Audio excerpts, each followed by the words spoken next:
तो आज से हम थॉर 2020 या कहें कॉस्मिक किंग थॉर की स्टोरी को आगे शुरू करने वाले हैं, जिसके आने वाले एपिसोड्स में हम ब्लैक विंटर की थोड़ी सी हिस्ट्री, म्योनिर का अनकहा राज, ओडिन की एक ऐसी बेटी जिसके बारे में कोई नहीं जानता, म्योनिर पर बदलती ओडिन के एन्चेंटमेंट जिससे खुद थॉर तक अनजान है, एसगार्ड के पुराने राजा बोर की हिस्ट्री की उन्हें लोग मरा हुआ समझते हैं लेकिन वो कहीं और कैद है, और ब्लैक इन्फिनिटी स्टोन जिसके बारे में अब तक किसी को कुछ आइडिया नहीं है। लोग तो सिर्फ यही मानते हैं कि बस 6 इन्फिनिटी स्टोन्स हैं और ज़्यादा से ज़्यादा 7th इन्फिनिटी स्टोन जिसे ईगो स्टोन भी कहा जाता है और जिसमें नेमेसिस रहती है, बस उसके बारे में ही लोगों को पता है। लेकिन वो नहीं जानते कि अगर आप लोग मेरे साथ इस सफ़र पर रहे तो आगे चलकर आपको ब्लैक इन्फिनिटी स्टोन भी दिखेगा जिसकी तलाश में थैनोस निकला है और वो अपनी डेड आर्मी के साथ थॉर को मारेगा। फिलहाल थॉर को तो यही लगता है। अगर आप इस स्टोरी को मिस नहीं करना चाहते तो इस चैनल से जुड़े रहें। बिना सब्सक्राइब किए हुए ही इस वीडियो को देख रहे हो तो यार चैनल को सब्सक्राइब कर लो, क्योंकि अगर नोटिफिकेशन नहीं आया तो आप इस अमेजिंग स्टोरी से चूक जाओगे। तो अब कहानी को आगे बढ़ाते हैं, लेकिन फ्लो में आने के लिए और पुरानी स्टोरी से जुड़ने के लिए मैं आपको एक रिकैप दे देता हूँ। ओडिन के मरने के बाद थॉर एसगार्ड का ऑल फादर बना था। उसकी ताजपोशी भी नहीं हुई थी कि गैलेक्टस एसगार्ड पर आ गिरा। थॉर को तो पहले लगा कि गैलेक्टस वहां पर खतरा बनकर आया है, लेकिन थॉर जल्दी ही समझ गया कि गैलेक्टस एसगार्ड पर हमला करने नहीं बल्कि वो थॉर से मदद मांगने आया है, क्योंकि ब्लैक विंटर इस यूनिवर्स में आ रहा था, एक ऐसी शक्ति जो कि डेवोरर ऑफ वर्ल्ड गैलेक्टस तक को झुकाने की क्षमता रखती है, और उससे गैलेक्टस का डरना थॉर को भी चिंता में डाल देता है। गैलेक्टस थॉर को अपनी कॉस्मिक पावर भी देता है, जिससे ऑल फादर थॉर और भी ज्यादा पावरफुल हो जाता है और दोनों चलते हैं ब्लैक विंटर को हराने के लिए। और जब ब्लैक विंटर मिला तब पता चला कि ब्लैक विंटर इस यूनिवर्स को खत्म करने नहीं बल्कि अपने हेराल्ड गैलेक्टस को लेने आया था। लेकिन थॉर ने गैलेक्टस को किसी न्यूक्लियर बॉम्ब की तरह यूज किया और उसे ब्लास्ट कर ब्लैक विंटर को हरा दिया। हाँ, थॉर को तो ऐसा ही लगता है कि उसने ब्लैक विंटर को हरा दिया है, लेकिन मैं ऐसा नहीं मानता। मुझे ऐसा लगता है कि ब्लैक विंटर अभी भी मरा नहीं है। जो यूनिवर्स तक को खत्म करने की पावर रखता है उसे इतनी जल्दी खत्म कर देना कुछ हजम नहीं होता। ब्लैक विंटर आज नहीं तो कल अपने फुल पोटेंशियल में जरूर लौट कर आएगा। मेरा तो यही मानना है। आप इससे कितना सहमत हैं कमेंट में जरूर बताना। ब्लैक विंटर तो थॉर के लिए मर चुका था, लेकिन स्पेस में उसकी बिखरी हुई राख ने ऑल फादर थॉर को वो दिखाया जिससे उसकी रातों की नींद उड़ गई। मैड टाइटन थैनोस जिसके हाथ में म्योनिर है और दूसरे हाथ में ब्लैक गॉन्टलेट जिसमें ब्लैक इन्फिनिटी स्टोन लगा है, वो फ्यूचर में थॉर को आकर और बाकी के सभी हीरोज को मार देगा।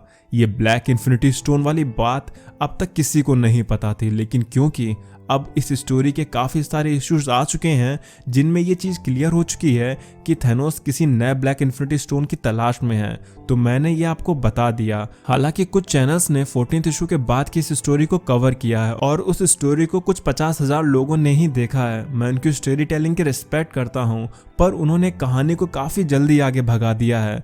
पर मैं ऐसा नहीं मानता हूँ। मेरा मानना है कि एक एक इशू को लेकर चलना चाहिए। चीजें छोड़नी ही हैं तो कुछ छोटी छोटी बातें छोड़ी जा सकती हैं, लेकिन 3-4 इशू को एक एपिसोड में कवर करके दिखाना ठीक वैसा ही होता है जैसे एग्जाम के 10 दिन पहले पढ़ना। आप एग्जाम में पास तो हो जाते हैं, लेकिन उस साल के सिलेबस में क्या था, उस सिलेबस से आपने क्या सीखा, वो समझ नहीं आता और ये चीज आगे चलकर दिक्कत करती है। इसलिए अगर आप में से किसी ने आगे की स्टोरी देखी है तो प्लीज सब्र रख कर के पूरी सीरीज को देखना। आपको इस जगह ऐसी ऐसी चीजें दिखेंगी जो शायद छूट गई हों, क्योंकि मैं डिटेल्स में कवर करूंगा। मैं किसी की बुराई नहीं कर रहा, बस मुझे जो तरीका पसंद है मैं आपको वही बता रहा हूँ। तो ब्लैक विंटर को हराने के बाद थॉर उस विजन से उबर ही रहा था कि उसे पता चला कि ओडिन अभी मरे नहीं हैं, और थॉर के राजा बनते ही ओडिन के ऐसे ऐसे राज बाहर आने लगे जिनके बारे में थॉर नहीं जानता था, जिनमें से डोनाल्ड ब्लेक करप्ट होकर एसगार्ड और थॉर के सामने चुनौती बनकर आ गया। हो सकता है आपको इस पल में थॉर के लिए बुरा लग रहा हो और आप मन में ओडिन को गालियां दे रहे हो, लेकिन ओडिन के जितने भी काम थे वो सब गलत नहीं थे। ओडिन थॉर को एक बेहतर गॉड बनाना चाह रहे थे, और जब एक राजा और एक पिता पर अपने बेटे की जिम्मेदारी होती है तब वो अपने साम्राज्य को बचाने के लिए कुछ ऐसे कदम उठाता ही है जिसमें वो गलत भी हो सकता है। डोनाल्ड ब्लेक से थॉर की लड़ाई होती है और ब्लेक थॉर से हार जाता है। ओडिन अपनी गलती सुधारने के लिए ब्लेक को मारना चाह रहे थे, लेकिन थॉर ने ऐसा करने से मना कर दिया क्योंकि थॉर नहीं चाहता था कि वो कुछ सही करने के लिए कुछ बुरा करे। और बस यही डिफरेंस है थॉर और ओडिन में। ओडिन कुछ सही करने के लिए अगर कुछ बुरा करना उनको पड़ता है तो वो उसके लिए रेडी रहते हैं, वहीं थॉर कुछ सही करने के लिए अगर कुछ बुरा करना पड़ता है तो उसके लिए वो रेडी नहीं होता है। खैर, ब्लेक को पकड़कर थॉर ने लोकी को दे दिया और लोकी ने ब्लेक को किसी जगह कैद कर दिया जिसके बारे में खुद थॉर को नहीं बताया गया। तो ये थी एपिसोड 1 से एपिसोड 14 तक की शॉर्ट समरी और थोड़ा लंबा रिकैप, क्योंकि अब इस स्टोरी को आए लंबा टाइम हो चुका है। कुछ चीजें अगर आप भूल चुके हो तो याद आ जाएंगी। तो अब इस कहानी के इशू 15 से स्टोरी को इशू 30 तक एक एक के एपिसोड में लेकर के चलते हैं। मैं फिर से यही रिक्वेस्ट करूंगा कि इसके आगे के कुछ एपिसोड्स पड़े हुए हैं लेकिन उन्हें शॉर्ट में भगाया गया है। अगर आप उससे सेटिस्फाई हैं तो कोई बात नहीं, लेकिन मैं इसे चैप्टर वाइज कंटिन्यूटी में लेकर के चलूंगा जहां से मैंने इसे बंद किया था। तो अब आगे।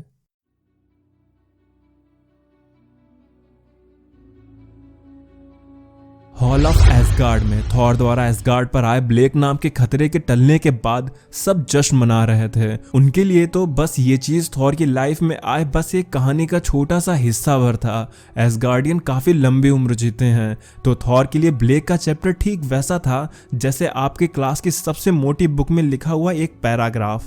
थॉर शांत था और बाकी सब इस जश्न का मजा ले रहे थे। एक जश्न को जो भी चीजें रोमांचक बनाती हैं, जैसे ढेर सारी शराब और बेइंतहा खूबसूरत लड़कियां, वो सब कुछ इस हॉल में मौजूद था। लेकिन थॉर शांत बैठा था। वो थॉर जो कि इन सब का शौकीन था। एक राजा बनते ही उसकी जिम्मेदारी आने पर ऐसा ही लगता है, और यही चीज ओडिन के साथ भी होती थी। वो सामने से कितना ही बेफिक्र नजर आते हों, लेकिन जैसा कि अंकल बेन ने पीटर से कहा था कि with great power comes with great responsibility, ठीक वैसा ही थॉर के साथ था। वोल्स्टैग सबको अपनी बहादुरी के किस्से सुना रहा होता है कि उसने ब्लेक के लोगों को मारा तो देखने लायक था। थॉर भी ब्लेक के साथ कोई फेरी टेल वाली दुनिया में पहुंच गया था, लेकिन उसने ब्लेक को हरा दिया। योद्धा अक्सर जीतने के बाद ऐसे ही बड़ी बड़ी डिंगे हाँकते हैं। थॉर ने कहा, तुमने क्या कहा? फेरी वर्ल्ड में मैं था। वोल्स्टैग ने कहा, मुझे माफ करना, मेरे मुंह से गलती से निकल गया। शायद मैंने ज्यादा पी ली है, और मैं तो उस दुनिया में गया भी नहीं था, तो मुझे उस जगह के बारे में कोई आइडिया नहीं है। थॉर ने कहा, हाँ वोल्स्टैग, तुम्हें कोई आइडिया नहीं है। जो भी तुम बोल रहे हो कि हेल्पलेस होना कैसा लगता है। तभी एकदम से शांति छा गई। थॉर ने आगे कहा, तुम सबको कोई आइडिया नहीं है कि अपने पिता की गलतियों की वजह से प्रॉब्लम फेस करना कैसा होता है। किसी को कोई आइडिया नहीं है जब अपने ही घर को अपनी ही आंखों से जलता हुआ देखते हो, अपने ही हैमर से अपनी ही लाइटनिंग को खुद को धोखा देता हुआ फील करना। ये सब तुमको कोई आइडिया नहीं है। थॉर गुस्से में था। वोल्स्टैग ने माफी मांगी, लेकिन थॉर वहां से चला गया। थॉर अपने रूम में आकर म्यूनिर को उठाने की कोशिश करता है। तुम ऐसा मेरे साथ क्यों कर रहे हो? आखिर तुम्हें हुआ क्या है, या फिर आखिर मुझे क्या हुआ है? लेकिन तभी म्यूनिर उठकर थॉर पर ही हमला कर देता है। Damn it hammer!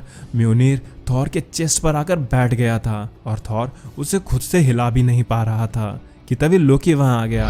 उसने कहा, भाई क्या यहाँ पर सब कुछ ठीक है? कुछ तोड़फोड़ की आवाज आ रही थी। थॉर ने कहा, लोकी तुम दरवाजा बंद कर दो, मैं हिल भी नहीं पा रहा, और ये हैमर ये मैं उठा भी नहीं पा रहा हूँ। तो लोकी ने हैमर को उठाते हुए थॉर को उठाने के लिए हाथ बढ़ाया। थॉर ने कहा, तुम इसके बारे में किसी को कुछ नहीं कहोगे। लोकी ने कहा, एक वॉरियर जो शराब पीकर खुद के ही हथियार के तले दबकर गिर गया, मैं किसी को कुछ नहीं बताऊंगा भाई। थॉर ने कहा, हम कोई योद्धा नहीं हैं, हम अब राजा हैं। और इतना कहकर थॉर जाने लगता है। लोकी ने पूछा कि थॉर कहाँ पर जा रहा है, जिस पर जाते हुए थॉर ने कहा, इस सबको खत्म करने। वहीं एसगार्ड से बहुत दूर अर्थ पर हीरोज कुछ मॉन्स्टर से लड़ रहे थे। ये सब उनके लिए अचानक से आए मॉन्स्टर्स थे, लेकिन ये सब किसी के बहुत लंबे प्लान का बस हिस्सा मात्र है, जिसके बारे में थॉर भी नहीं जानता है, क्योंकि थॉर खुद अपनी प्रॉब्लम्स में फंसा हुआ है। तभी थॉर सीधा उसी जंग में आ जाता है। थॉर ने कहा, कैप्टन रॉजर, मुझे तुमसे बात करनी है। कैप्टन ने कहा, क्यों नहीं, तुम बात करो ना, मैं तो यहाँ पर बिल्कुल खाली बैठा हूँ। सुनाओ सुनाओ, तुम जो भी कुछ कहने वाले हो। थॉर ने कहा, हमें अकेले में बात करनी होगी। शीहल कहती है, थॉर यहाँ इतने सारे मॉन्स्टर हैं और तुम्हें बात करनी है। थॉर ने कहा, हमें माफ करना, हम थोड़ा परेशान हैं। और फिर एक थंडर ब्लास्ट से वो सब मॉन्स्टर खत्म हो गए। थॉर की पावर्स अब पहले से और भी ज्यादा बढ़ चुकी थीं। कैप्टन ने कहा, इसके लिए थैंक्स थॉर। बोलो तुम क्या कहना चाह रहे थे। थॉर ने कहा, मुझे लग रहा है कि मेरे साथ कुछ गलत हो रहा है, इसलिए मुझे तुमसे बात करनी है, लेकिन अकेले में। टोनी थॉर से मजाक करने लगता है, जिस पर थॉर अपनी बिजली से टोनी को झटका देता है। थॉर सीरियस था। कैप्टन ने ये देखते हुए कहा, थॉर तुम ये क्या कर रहे हो? तुम्हारी प्रॉब्लम हमें नहीं पता, लेकिन ये कोई सही तरीका नहीं है अपने दोस्तों से बात करने का। तभी थॉर को कुछ महसूस हुआ। उसने कैप से कहा, कैप्टन खुद को बचाओ। और बूम, म्योनिर ने कैप्टन पर ही हमला कर दिया। वो तो कैप्टन ने बीच में अपनी शील्ड कर दी, जिससे वो बच गए, वरना आज कुछ गलत भी हो सकता था। कैप्टन ने कहा, थॉर क्या तुमने अभी भी मुझ पर हमला किया? थॉर शर्मिंदा था। उसने कहा, नहीं कैप्टन, ये मैंने नहीं किया, मुझे माफ करना, लेकिन म्योनिर अब मेरे कंट्रोल में नहीं है। कैप्टन ने कहा, ओके बिग गाय, लगता है मैटर सीरियस है, हमें बात करनी ही होगी। फिर अवेंजर्स माउंटेन में थॉर ने कैप्टन से पूछा कि हमने लास्ट में कब बात की थी। तो कैप्टन ने कहा, हमने लास्ट में नल को हराया था। ओ गॉड, उसने तो अर्थ को पूरी तरह से अपने सिम्बियोट से ढक लिया था। गाइस, यहाँ पर किंग इन ब्लैक इवेंट की बात हो रही है, जिससे अगर आपने नहीं देखा है तो इस वीडियो के बाद कमेंट सेक्शन में दिए गए लिंक से उस स्टोरी को देख लेना। वहाँ पर वेनम ने म्योनिर और सर्फर के सर्फ वोर्ड को एक साथ जोड़कर एक नया हथियार बना दिया था। अब कहानी पर आते हैं। कैप्टन ये सब बात बता ही रहे होते हैं कि वो थॉर से पूछते हैं कि थॉर ये क्वेश्चन क्यों पूछ रहा है, जिस पर थॉर ने कहा कि उसे ये सब नहीं याद, उसे कुछ भी नहीं याद कि उसने नल को हराया या फिनिक्स को उनके साथ मिलकर हराया।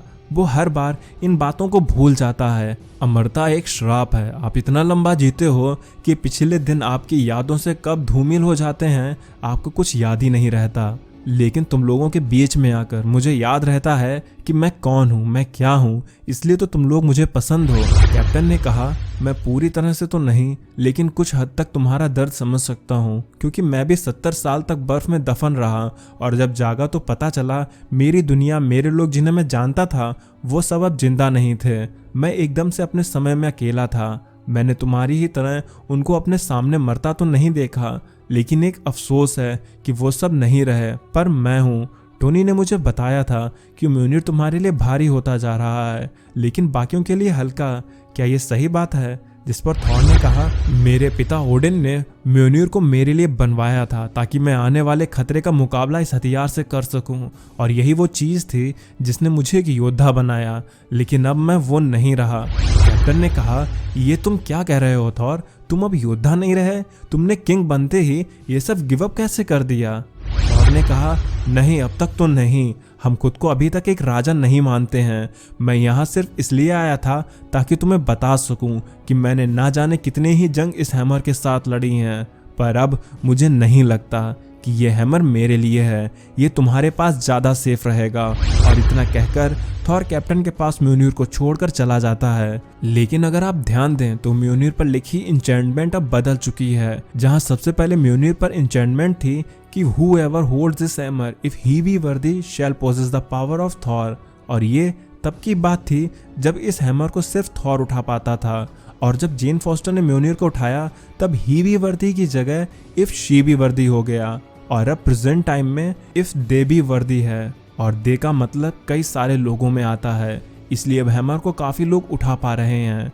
तो ये बात किसी ने अभी तक नोटिस नहीं की थी, किसी चैनल ने भी ये बात नहीं बताई थी, इसलिए मैं कह रहा था कि मैं इस स्टोरी की एक एक डिटेल के साथ आपको एक्सप्लेन करूंगा। तो अगर आपको ये एपिसोड पसंद आया हो तो वीडियो को लाइक कर देना, चैनल पर नए हो तो सब्सक्राइब कर देना।